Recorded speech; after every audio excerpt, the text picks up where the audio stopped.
They don't mind me. Don't forget to take the lens cap off now. Ready when you add to your CV. You remember that? Yeah. Here we go. So let's just start. You're like the interview guy, and you don't really know this guy. You guys just talk about whatever. Well, let's get out of the trees. The thing that interests me most, you see, is this sacrificing of a badger every time you plant a tree. Did you evolve that ceremony yourself, or is it just that you hate badgers? Well, it started with a smaller creature than that. It started with a guy called a mole. And then as the angst grew, so did the sacrifice, the need for a more substantial beast. So. Well, if we look at this tree here, Paddy, now, is it actually taking nourishment off the animal lying mouldering down there? One would think that, one would hope that it is. In actual fact, it's contributing in its own way to this ecological cycle here. But I hear that the SPCA aren't too happy about this. There's rumours about the helicopters coming in now. Is that true? They've been watching it? Well, as far as the SPCA is concerned, that's strictly just simply bureaucratic interference. That's the type of thing that on property like this one wants to keep these guys at a distance. It's almost like the oil wells in Alberta, you know? So, there's no truth to that little room in your basement, and I should say that just below the stairs there's what used to be called a souterrain by the archaeologists. There are no prisoners there. This rumour of the SPCA crew that disappeared. Am I getting too close to the bone here now? You know, I don't want to. But we can edit this, you know. Yeah. We can. We can. I'm not very comfortable with the way you phrased that question. That's right. Can we progress further into the woods here, and maybe you might find some other things that you'd like to observe upon, and maybe. Would you tell us where you captured this creature and how you managed to tame it? This would be. Well, this creature here was found loafing in the perimeter of the backwoods, and it just became an annoyance, and it was a nocturnal creature and was creating considerable disturbance on the estate, and so I set some traps and managed to capture them. And we haven't identified the species yet, but we're in the process of working through that. Would you call it house trained now? No, not completely. No, wouldn't. Am I in any danger? Well, of course, one always knows that that's part of the magic of the thing, is that there is always that constant sense of possible danger. You know? So it is the raison d'etre here for so many people wanting to come and talk about these particular creatures and view them. But the cast iron ankle protectors that you supplied me with before we came out, has that anything to do with that, or is it the creatures in the pond that... The creatures in the pond is where you should be careful. I have to acknowledge a little bit of squeamishness about underwater attacks. I used to have childhood dreams about those. Yeah. You know, but, well, now.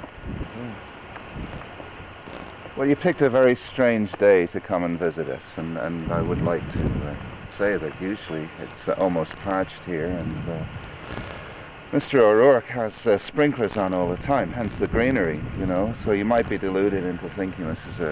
Verdant, would you say? Yes, well, yes. They might be deluded into thinking that, but...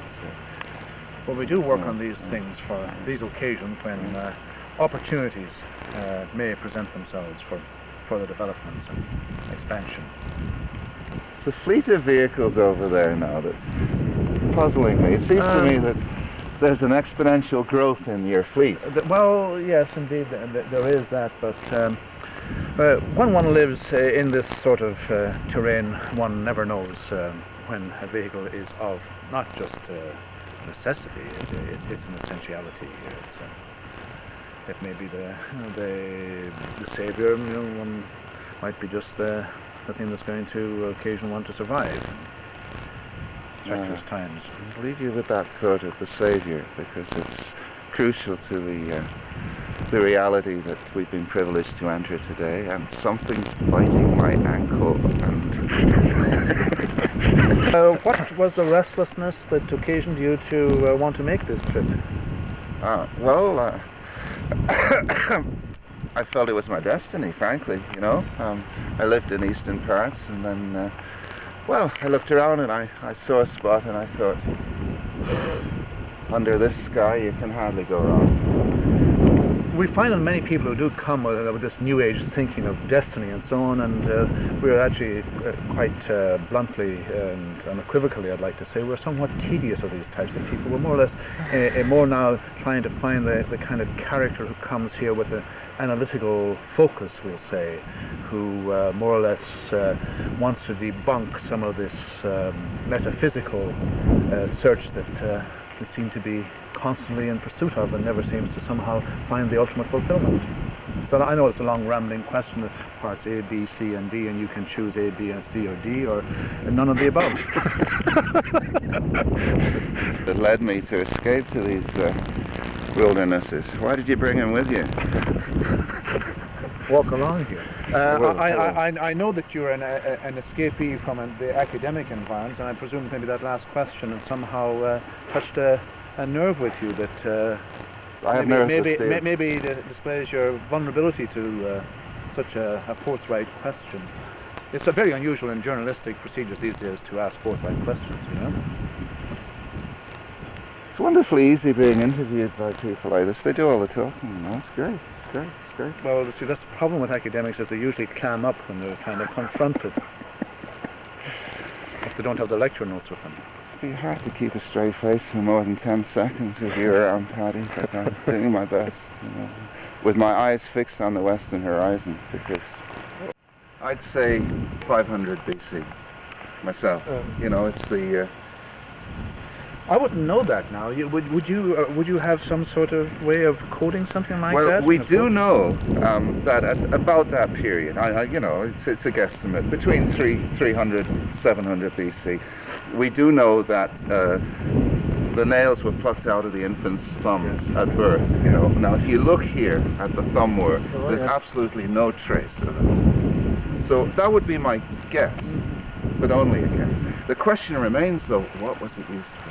Yes, indeed. What was it? What possible horrible thought, really, if you really thought about it, is what it might be used for, considering the circumstance in which some of that ornamentation occurred. You know? Paddy, help! Oh, Jesus! Oh, God! Oh, God! Oh, thou of little faith! I will make you a fisher. Here, get up and walk on the bloody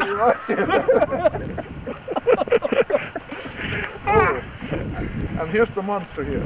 Yes, I think you're the star, Mariah. Yes, indeed. Yeah. Oh dear.